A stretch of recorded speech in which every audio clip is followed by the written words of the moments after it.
Bueno, yo me definiría como alguien que le gusta mucho el estar cuestionando. Hay quien me decía que por qué cuestiono lo cuestionable. Me preocupa fundamentalmente el entorno nacional, pero también el internacional. En la parte personal, estoy casado, mi esposo es Covadonga, tengo 2 hijos, Martín y José Ignacio. Y bueno, para bien o para mal, los 2 estudiaron Derecho, están dedicados a la profesión, no en propiedad intelectual, pero los 2 están uno en materia de competencia económica, el otro en materia de derechos humanos, y con un buen desarrollo. En lo particular, donde encontré una beta muy rica de desarrollo fue en dar clases. Eso se lo debo fundamentalmente al doctor David Rangel Medina, que fue el que me introdujo tanto a la materia como al acercamiento de dar clases, y que lo llevo haciendo desde 1990 de manera ininterrumpida. Y esto me enriquece mucho desde el punto de vista, insisto, intelectual, espiritual también, ¿no? Y además es una exigencia para una actualización continua de los sucesos, de lo que está pasando. En otras actividades me gusta mucho, obviamente, leer. He jugado fútbol toda mi vida. Lo hago cuando es posible. Y particularmente lo que también disfruto mucho es una muy buena conversación con los buenos amigos.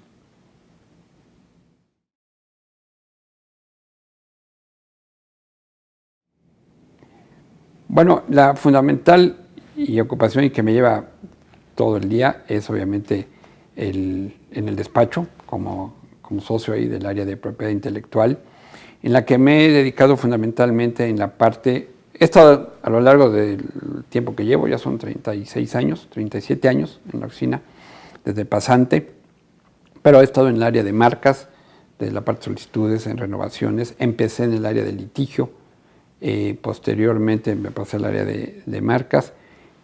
Actualmente estoy en la parte de litigio y consultoría y soy panelista de la Organización Mundial de la Propiedad Intelectual en temas de conflictos de marca y nombres de dominio. También en la parte académica estoy como tutor de la OMPI en los cursos a distancia y doy cursos en las universidades, módulos en algunas maestrías en las universidades en la Iberoamericana, en la Panamericana y en la Anáhuac, tanto en México como en el interior del país, lo que me lleva también buena parte de mi tiempo. He estado como árbitro en uno o 2 conflictos, que ha sido muy, muy interesante, y con ello pues me consume buena parte de mi tiempo, además de la actividad principal, que es la atención a los clientes.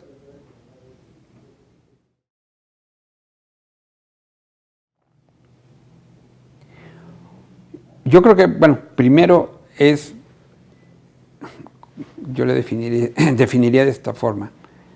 Se fue dando, pero se pudo conjugar la profesión con la pasión, en donde estudié Derecho, encontré que me gustó la carrera de Derecho, después otra vez por los maestros que tuve, la propiedad intelectual, que se conjugó con la parte práctica, cuando empecé siendo pasante desde la universidad, y a escuchar a los que en aquel entonces eran las grandes personalidades, tanto en el mundo local, sobre lo que pasaba en la propiedad intelectual en esos entonces, en 1978, 79, y cuando empecé ya de manera más activa a participar en los foros internacionales, pues darme cuenta del universo, que es algo que no tiene límite, como insisto, que es la imaginación, la creatividad y el conocimiento.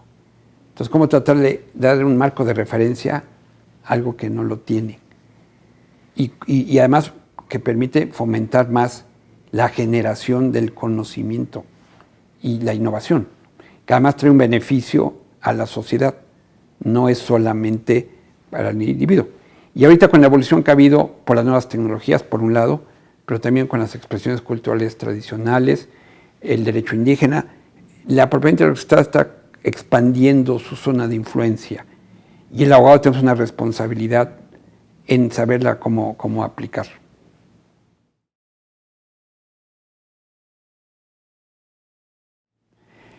Va de la mano, tenemos una línea muy, muy, creo que concreta. para efecto.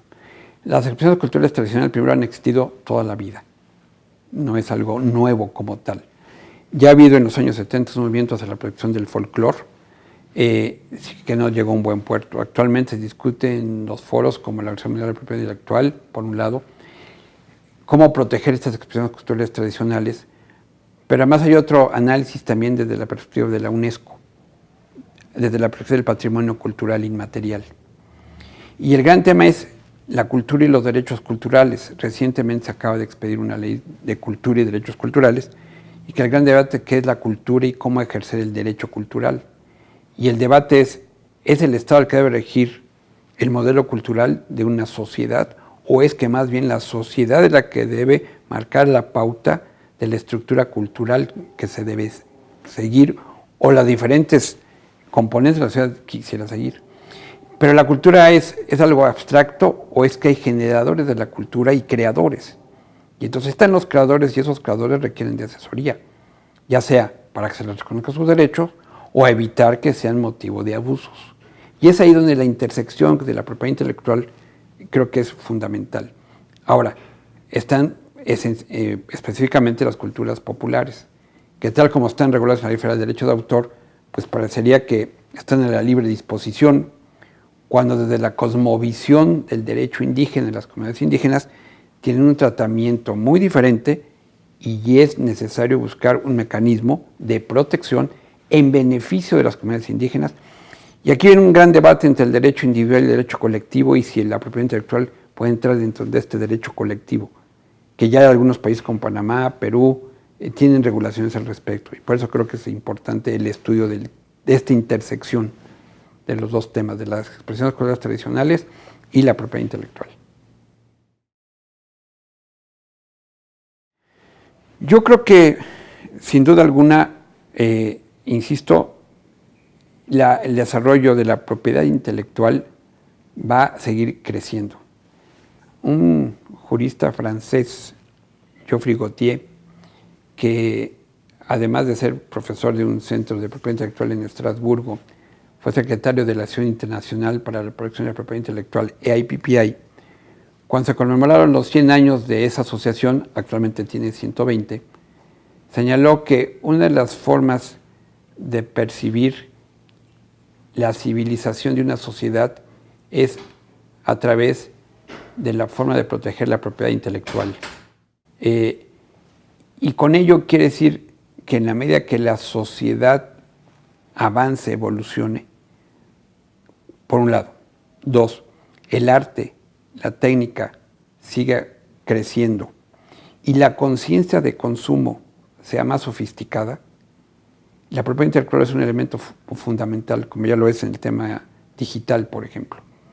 Y como tal, lo que se requiere, no solo para la propiedad intelectual, sino para el ejercicio de la profesión de abogado especializado en propiedad intelectual, hay que seguir las normas jurídicas, la actualización del derecho, pero también estar muy atento al contexto internacional, a las políticas públicas, a las estrategias geopolíticas del país, y cómo tener presencia en los foros internacionales para hacer valer los derechos de del contexto mexicano en ellos, y que estén reflejados en los tratados internacionales.